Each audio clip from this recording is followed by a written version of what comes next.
Once again guys, lain na usab nga content sa ato ang motivational story sambingay nga adunay dagkong pagtulunan sa atong kinabuhing Kristohanon.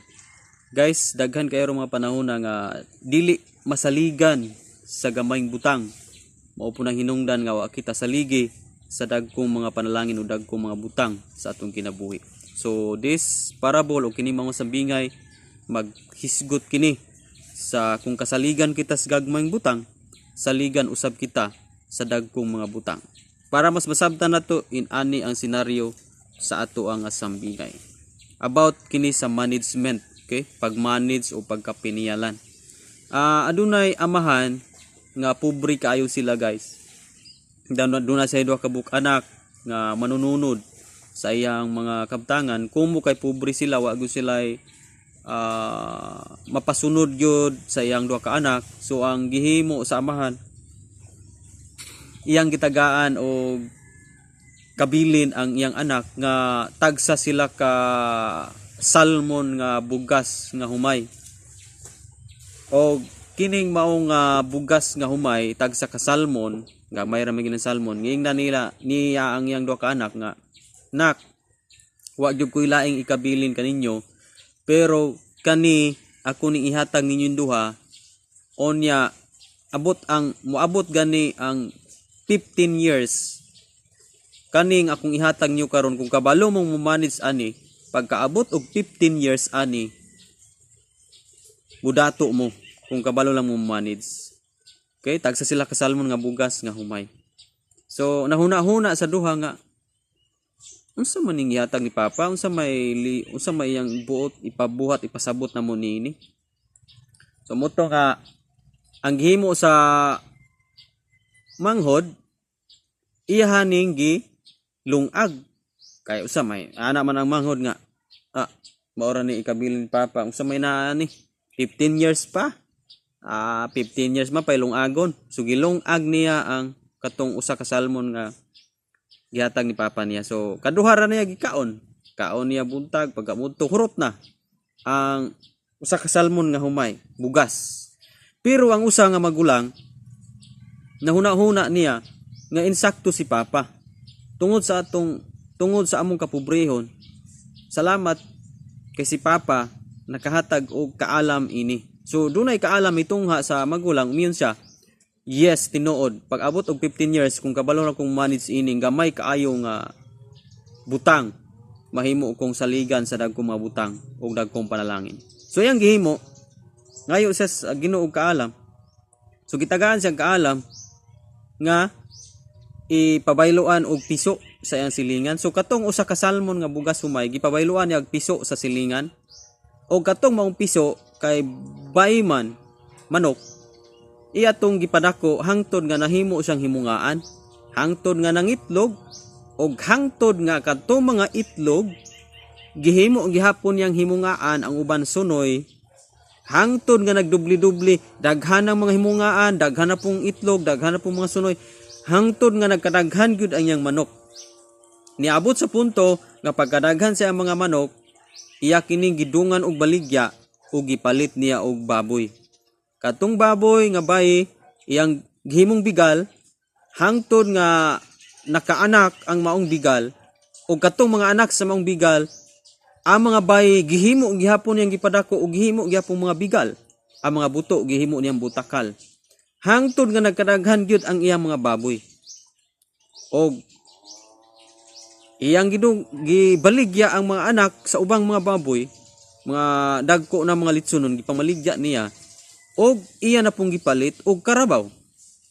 Palit na po siya karabaw halin sa iyang baboy. Hangtod ang karabaw iya na pong bayi gyapon ang gipalit, iya na pong gipaanak hangtod nga mga anak sa karabaw iya ra gyapon gitagad gihimo gyapon nga mga anak pa og lain. So na siya karabaw nga bayi og buto hangtod nga yabot ang panahon nipalit na po siya baka, nipalit na po siya og mga kanding, nipalit na po siya kabayo, halos tanang hayupan iyang gipalit tungod sa iyang ideya nga pagpasanay, tungod sa wisdom nga gihatag sa Ginoo about sa management. Gikan sa gamay kaayo nga usa ka salmon nga humay nahimo nga pagkaabot yung 15 years ilakto na to pagkasulti, nakaana siya, tama gayud ang gisulti ni Papa ug salamat sa Ginoo sa kaalam nga ang gihatag ni Papa. Okay, so dinhi lang ta mo kutob guys sa maong sambingay. Sa maong sambingay nakita nato unsa kagamay ang gihatag sa amahan. Tungod silang kapobrehon, gamay lang kaayo usa ka salmon nga bugas. Pero ang samanghod, iyaha dayong gilungag, wala na. Purot dayon. Iya dayong gikaon. Pero ang sa magulang nakaidiya siya, iyang giruling. Siyon sa pabayloan og piso, hangtod nga na imungaan. To mga halin, baligya na yung mga anak sa imungaan, nahimong kapalit sa baboy. Nidaghan niyang baboy, palit sa karabaw, baka, kanding, kabayo. Hangtod nga niabot ang 15 years, na dato gyud ang maong magulang. So, unsa may lison nga tumakuha ani guys? Ang lison nga tumakuha ani kinahanglan gyud ta og kaalam. Kung gusto ta nga muharuhay sa kinabuhi, kung gusto ta makabaton sa kinabuhi nga madagayaon, nagkinahanglan gyud tag kaalam magikan sa Ginoo. Diya sa Bible adunay maalamon kayo diya nga hari, walay makalabaw niya ka maalamon ug kana mao si King Solomon. Grabe ang kadato tungod kay sa dihang gipabungat siya sa Ginoo kung sa iyong pangayoon Solomon kay ihatag ko. Ang gipangayo ni Solomon is ang wisdom. Guys, kining wisdom muni ang nindot nga batunan nato. Kanang wisdom nga gikan sa Ginoo. Kay kanimong wisdom nga gikan sa Ginoo, mao ni ang maghatag nato og management sa ato ang financial blessing o sa atong mga katigayunan nga naangkon sa atong kinabuhi. Without the wisdom of God, wala po tay saktong management sa ato ang mga yutan-on nga mga bahandi. So kung wala tay saktong wisdom, dili nato ni magamit sa isakto pong paggamit, mao po ni ang makaingon nga maparot ang atong kinabuhi. Daghan kayo mga panahon, daghan kayo mga sitwasyon o senaryo sa atong kinabuhi nga wa ta nakaayog manage sa gihatag nga mga kana bitaw gitawag nato og mga gasa o panalangin nga gikan sa Ginoo. Muna nga ang natabo sa atong kinabuhi, kita ang naglisod, kita ang nagantos. Pero kung naara gyud tay management, matud pa sa Luke 16 verse 10, matud pa dinhi, kinsa kadtong kasaligan sa gagmayng butang, kasaligan usab sa dagko, ug kinsa kadtong limbungan sa gagmay mga butang, limbungan usab sa dagko. Busa kun kamo dili kasaligan sa inyong paggamit sa bahandi nining kalibutana, kinsay mo piyal kaninyo sa tinuod nga bahandi. So dinhi nimo makita nga importante gyud nga masaligan kita sa gamayng butang. Naagat kanang makabaton kita og heart nga kapiyalan ta. Kini bitawng kasing-kasing nga dili limbungan. Okay, just like for example, kung naa kay kasing-kasing nga dili limbungan, panalanginan gyud ka sama sa adunay tawo nga nakakita sa pitaka sa dalan, kakita sa cellphone, onya wala niya ang kuna kundili iyahang giuli kinis tagiya. So ang nahitabo gipanalanginan siya. Dunay mga senaryo pod sa mga amo mupaon og kwarta diha sa paglaba, ibutang diha sa panimalay. Pitistingan ka ba kung dili ba ka kawatan, dili ba ka mutukob sa iyang gipaon.